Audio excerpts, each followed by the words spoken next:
नमस्कार. आज आपण पाहतोय घरच्या घरी खमंग असा कचोरीचा मसाला तयार करून बेसन पिठाचा वापर करून आणि हिरवेगार मटार वापरून तयार केलेली खमंग अशी खस्ता कचोरी. त्यासाठी आता आपण इथे फ्रेश मटार जे सोलून घेतलेले असतात, फ्रोझन नाही, आपण फ्रेश मटार घेऊन ते छान असे मिक्सरमध्ये आता वाटून घेणार आहोत. त्यासोबतच आपण वाटीभर मोठी वाटी अशी भरून आपण मटार घेतलेला आहे. आता त्यामध्ये मिरच्या 2, हिरव्यागार मिरच्या असतील तर 2च, आणि जर आपल्या कमी तिखट असतील तर 3-4 टाकायच्या. जिरे घेतलेत अर्धा चमचा आणि 1 इंचभर आलं, आणि लसणाची पाकळी फक्त 1च घ्यायची. साखर आणि मीठ.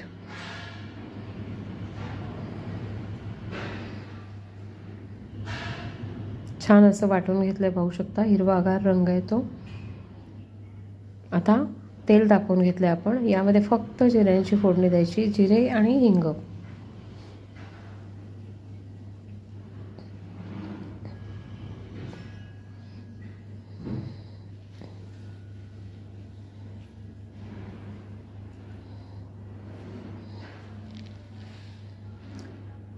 हिंग टाकला, थोडं मीठ, हळद. मिरच्या भरपूर टाकल्या तरी चालतात, त्याचा स्वाद छान लागतो अशा तळताना मिरच्या टाकल्या की तेलामध्ये. याचा स्वाद आता आपल्या या सारणाला खूप छान लागेल त्या मिरच्यांचा. पाहू शकता रंग किती छान दिसतोय. छान असा डार्क हिरवा रंग येतो. हे आपल्याला छान असं परतून घ्यायचं आहे 1-2 मिनिटभर फक्त. त्यानंतर यामध्ये आपल्याला मसाले ॲड करायचे. तिखट टाकले आपण 1 चमचा फक्त टाकायचं, 1 वाटीभर याच्यासाठी. फार तिखट नाही करायचं हे मिक्सिंग आपल्याला. आणि थोडा गरम मसाला.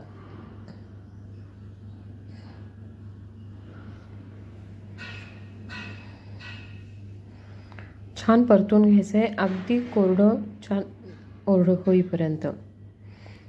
2च मिनिटं लागतात, कारण आपलं ऑलरेडी मिक्सर जे आहे त्यात आपण वाटताना पाण्याचा वापर केलेला नाही, त्यामुळे ते अगदी पटकन, अगदी 1 मिनिटभरातच, पाहू शकता 1 ते 1.5 मिनिटातच हे छान कोरडं झाले. आता आपण हे काढून घेणार आहोत बोलमध्ये. यात कोथिंबीर देखील टाकायची आपण.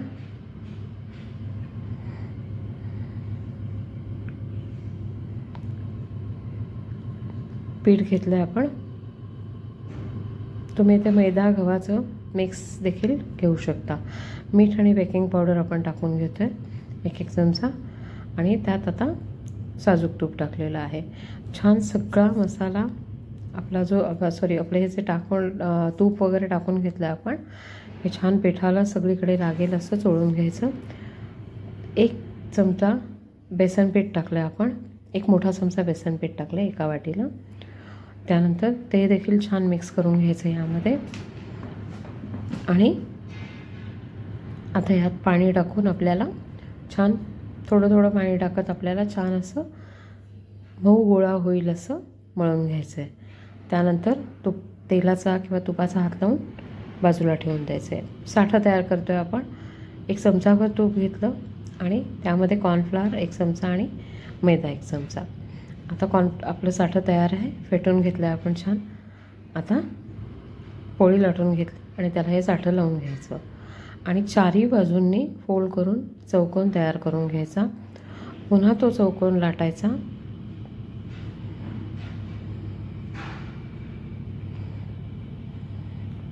असे तुम्हाला किती लेयर्स हवे असतील त्याप्रमाणे, जास्त खस्ता हवे असेल तर तुम्ही जास्त वेळा देखील असं करू शकता. फोल्ड्स केल्यानंतर चौकोन झाला आहे. आता याला देखील आपण उरलेलं जे आपलं मिक्सिंग आहे ते लावून घ्यायचं, आणि पुन्हा एकदा फोल्ड करून घ्यायचा किंवा रोल करून घ्यायचा, आणि त्याचे गोळे करून घ्यायचे. गोळे करून आपण छान पुरी लाटून घेतली आहे, पाहू शकता. आता इथे मिक्सिंग आपलं पाहायचं. मिक्सिंग आपलं छान थंड झालं आहे. थंड झाल्यावरच हे आपल्याला कचोरीमध्ये वापरायचं आहे.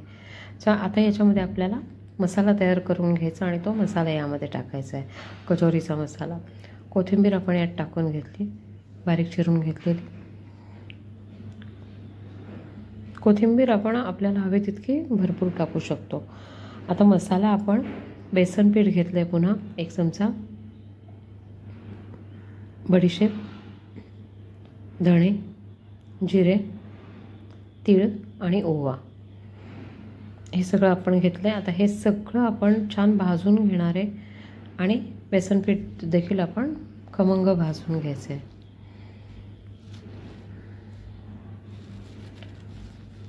आपले सगळे गोळे तयार आहेत. हे छान भाजून घ्यायचं आहे आपण. पहिल्यांदा जे काय आपले मसाले आहेत, गरम मसाले, तीळ वगैरे, हे सगळं, ओवा वगैरे, जिरा, ते आपण भाजून घ्यायचे.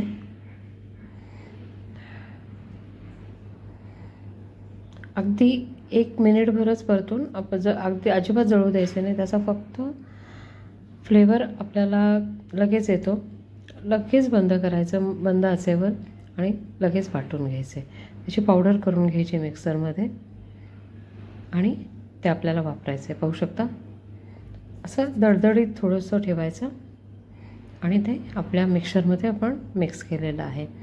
आता त्याच कढईमध्ये जे आपलं 1 चमचाभर बेसन पीठ होतं ते छान खमंग भाजून घ्यायचं.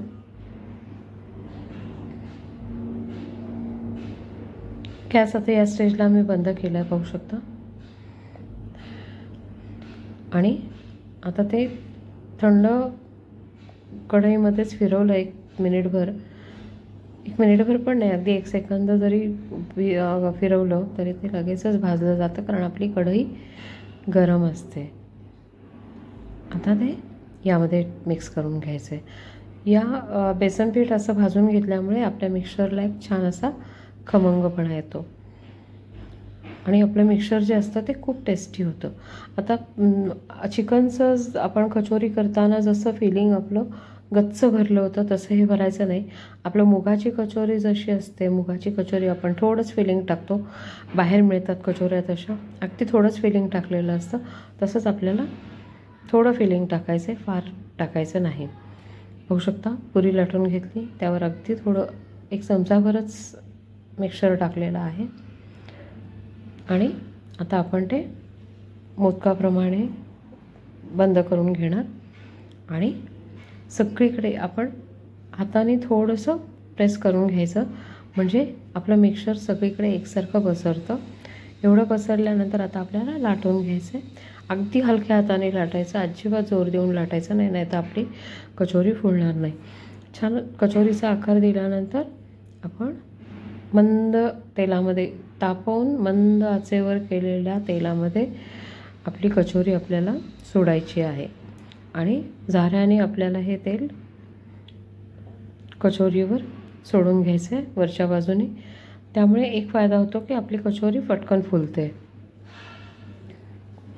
पाहू शकता, छान फुगली आहे. आता उलटवून घ्यायची आहे. मंद आचेवरच शेवटपर्यंत आपल्याला सगळ्या कचोऱ्या तयार करून घ्यायच्यात. अजिबात गॅस कुठेही फास्ट करायचा नाही. छान असा आपला कचोरीला जो प्रॉपर रंग असतो बाहेर मिळणाऱ्या कचोरीला, तसाच आपल्याला डार्क ब्राऊन रंग जो असतो तसा आपल्याला व्यवस्थित करून घ्यायचा, तरच त्या खस्ता होतात. अशा जर पुऱ्या आपण काढून घेतल्या तर त्या पुऱ्या होतील, त्या पटकन बसतात. ही कचोरी अजिबातच बसत नाही आणि छान खस्ता होतात अशा पद्धतीने तळल्यामुळे. त्यामुळे मी एवढ्या जवळून आवर्जून तुम्हाला तळण्याची प्रोसेस दाखवत आहे. त्याच्या कडा वगैरे देखील सगळ्या बाजूने ती छान, अगदी थोडा वेळ लागतो. जास्त तेल टाकून तुम्ही पसरट भांड्यामध्ये तळू शकता आणि 4-5 एका वेळी कचोऱ्या सोडू शकता. तुम्हाला दाखवायचं आहे म्हणून मी एक कचोरी दाखवून तुम्हाला व्यवस्थित तळण्याची प्रोसेस दाखवत आहे. एवढी देखील कच्चट राहायला नको. तुम्ही आत्ता मी दाखवली होती तशी ही मागची बाजू देखील आपल्याला आणखी करून घ्यायची, थोडी खस्ता. थोडी जरी कच्ची राहिली तरी ती छान अशी क्रिस्पी होत नाही.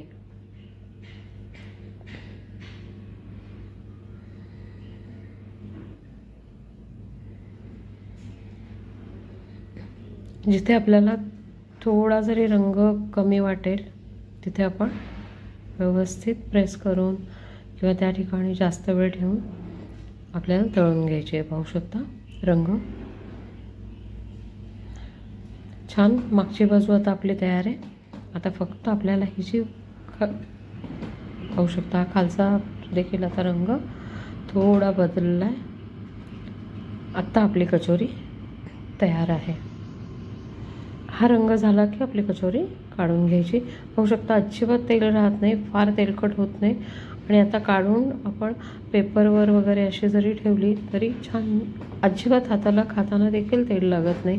इतकी छान अशी खस्ता होते, अजिबात तेलकट होत नाही. दुसरी आपण पुन्हा तशीच बंद केली, हाताने प्रेस करून घेतली आणि तेलामध्ये सोडली. पाहू शकता छान फुलली आहे. आता ही देखील आपण त्याच पद्धतीने अगदी मंद आचेवर एका वेळी जर 4-4, 5-5 सोडल्या तरी हरकत नाही. छान एका वेळी 4-4, 5-5 आपल्या मंद आचेवर तयार होतात. फक्त तेल जास्त लागतं, इतकाच फरक पडतो.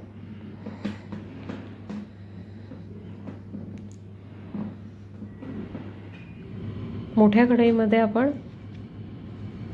छान एका वेळी 3-4, 5 अशा तळू शकतो. म्हणजे आपण एका वेळी खूप साऱ्या अशा सर्व करू शकतो.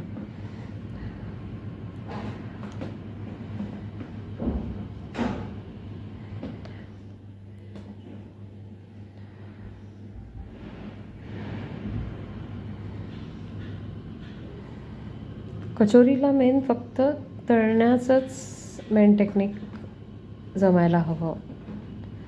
म्हणजे तशीच तळून घ्यायची, अदरवाईज मग ती पटकन बसते आपली. जर कमी तळली गेली तर मग ती आपली कचोरी व्यवस्थित होत नाही.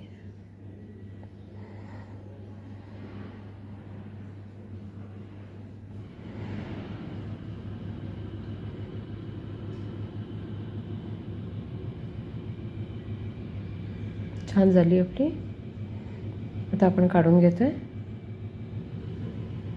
सुरेख असा ब्राऊन रंग आला होता तिला. तिसरी कचोरी आपली आता तयार आहे. अशा आपण आता सगळ्या करून घेणार आहोत.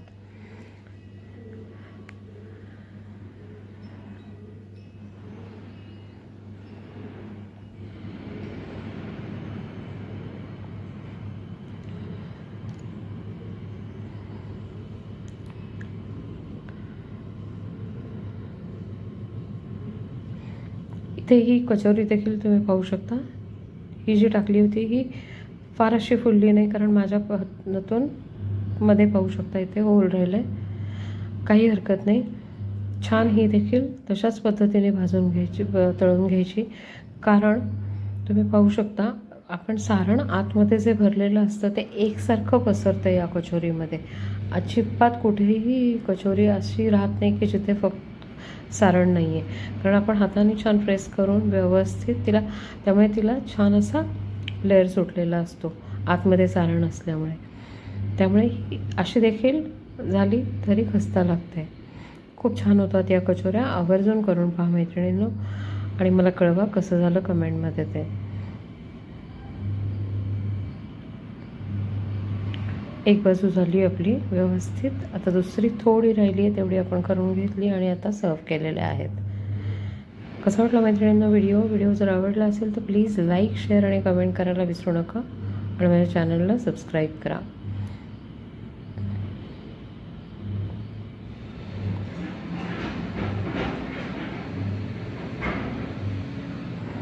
पाहू शकता